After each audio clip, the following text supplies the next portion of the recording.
প্রিয় মুক্তিকামী ছাত্র জনতা, আমরা দেখতে পাচ্ছি যে আমাদের এই অভ্যুত্থান এবং বিপ্লবের পরেই দেশে অরাজকতা নাশকতা করছে ফ্যাসিস্ট এবং তাদের দোসররা। আমরা দেখতে পাচ্ছি যে বিভিন্ন জায়গায় এখন গোলাগুলি চলছে, মন্দিরে হামলা হচ্ছে এবং নাশকতা ও লুটপাট করছে। আমরা মনে করি আমাদের যে ছাত্র নাগরিকদের অভ্যুত্থান তাকে নস্যাৎ করার জন্যই পরিকল্পিতভাবে এই ধরনের ঘটনা ঘটানো হচ্ছে।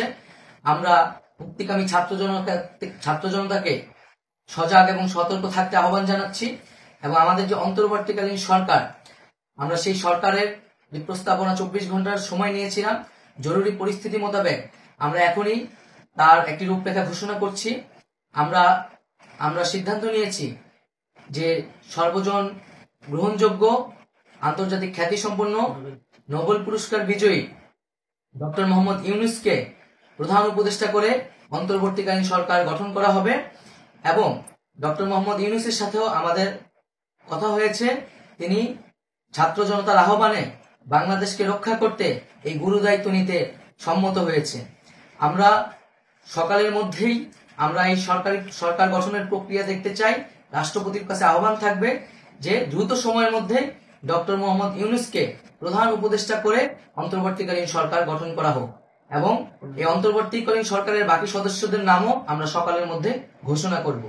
প্রিয় বন্ধুগণ, দেশে যে অরাজকতা চলছে, মানুষের জীবনের নিরাপত্তাহীনতা চলছে, সেজন্য আমরা রাষ্ট্রপতির কাছে আহ্বান জানাচ্ছি দেশে আইন শৃঙ্খলা পরিবেশ ফিরিয়ে আনার জন্য দ্রুত সময়ের মধ্যে কার্যকর ব্যবস্থা নিতে হবে এবং আইন শৃঙ্খলা বাহিনীকে সহযোগিতা করার জন্য মুক্তিকামী ছাত্র জনতাও রাজপথে থাকবে এবং অন্তর্বর্তীকালীন সরকার গঠন না হওয়া পর্যন্ত মুক্তিকামী ছাত্র জনতাকে রাজপথে থেকে তাদের যে অভ্যুত্থান, সেই অভ্যুত্থানকে রক্ষা করতে হবে।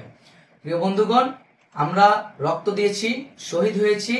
আমাদের যে প্রতিশ্রুতি একটি নতুন বাংলাদেশ গঠন করার জন্য, সেটিকে আমাদের অবশ্যই বাস্তবায়ন করতে হবে এবং অবশ্যই ছাত্র জনতার প্রস্তাবিত সরকার বাদে কোনো ধরনের সরকার কিন্তু মেনে নেওয়া হবে না। আমরা বলেছি কোনো ধরনের সেনা শাসিত সরকার অথবা সেনা সমর্থিত সরকার অথবা এই ফ্যাসিস্টদের দোসরদের কোনো বিটিম সরকার কিন্তু আমরা মেনে নিব না। কোনো গণবিরোধী সরকারকে মেনে নেওয়া হবে না। ছাত্র জনতার অভ্যুত্থানকারী যে প্রস্তাবিত সরকার, অন্তর্বর্তীকালীন সরকার, যেটা আমরা সিদ্ধান্ত উপনীত হয়েছি ডক্টর মোহাম্মদ ইউনূসকে প্রধান উপদেষ্টা করে এই সরকার গঠন করা হবে, সেই সরকারকেই বাস্তবায়ন করতে হবে অবিলম্বে। আগামীকাল সকাল থেকে সকলকে আহ্বান জানাচ্ছি রাজপথে থাকার জন্য এবং আমাদের যেই সাম্প্রদায়িক সম্প্রীতি এবং রাষ্ট্রীয় সম্পদ রক্ষা কমিটির ঘোষণা হয়েছে বৈষম্যবিরোধী ছাত্র আন্দোলনের নেতৃত্বে, সকল পাড়ায় পাড়ায় এলাকায় এলাকায় সেই কমিটি পাহারায় থাকবে। আমাদের সংখ্যালঘু কমিউনিটিকে আমাদের রক্ষা করতে হবে, রাষ্ট্রীয় সম্পদ এবং এই দেশকে রক্ষা করতে হবে আমাদের।